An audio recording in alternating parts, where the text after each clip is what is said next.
Text, Hebrews 12:18-29. The passage before us draws a deliberate contrast. Two mountains, two covenants, two orders of approach to God. The writer of Hebrews sets before his audience the weight of what has been left behind and the glory of what has been established. He begins with what is not. You have not come to what may be touched, a reference to Mount Sinai, the place of trembling, fire, darkness, and storm. This was the realm where the voice of God caused fear, where even Moses said, "I am exceedingly afraid and trembling." The mountain represented a covenant mediated through law, sustained by distance and marked by warning. It was a system where holiness stood opposed to the people and access was restrained. Every element described, blazing fire, gloomfist, trumpet blast, spoke of divine presence, yet also of separation. The people could not endure the command. Even a beast touching the mountain would be destroyed. This was not intimacy, it was boundary. Not union, but distance maintained by ordinance. But the writer turns sharply. But you have come, not to Sinai, but to Zion. Not to terror, but to celebration. Not to distance, but to nearness. You have come to Mount Zion, to the city of the living God, the heavenly Jerusalem. This is not a future arrival, it is a present reality.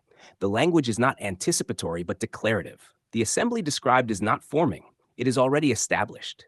Here, there is no forbidding barrier. Instead, there are innumerable angels in festal gathering, and the assembly of the firstborn enrolled in heaven. This is a community defined not by fear, but by belonging.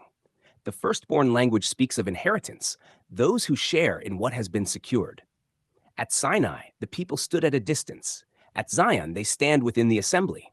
At Sinai, the voice shook the earth in terror. At Zion, the voice gathers a people into completion. And to God, the judge of all. Yet not as one who condemns, but as one presiding over a finished order. And to the spirits of the righteous made perfect, not progressing toward perfection, but already perfected. The language is complete, not partial.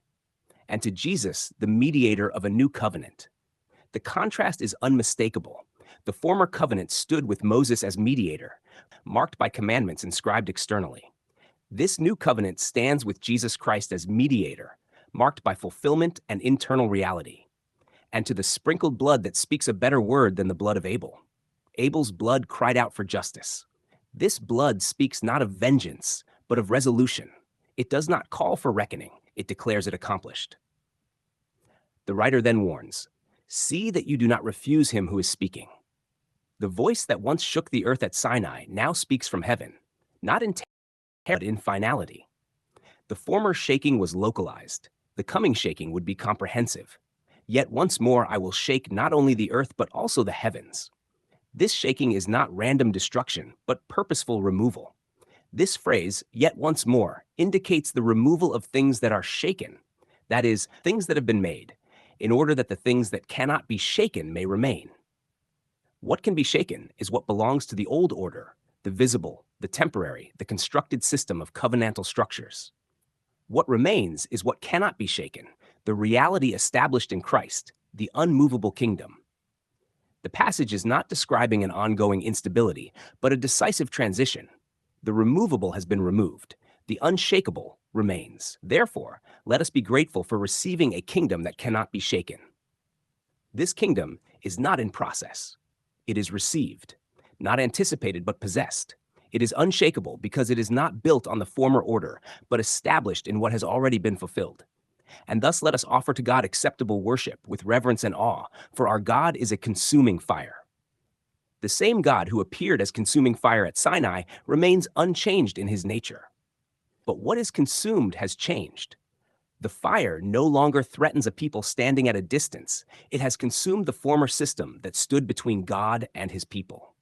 The fire that once signified danger now signifies completion. What could be shaken has been shaken. What could be consumed has been consumed. What remains is the kingdom that cannot be moved.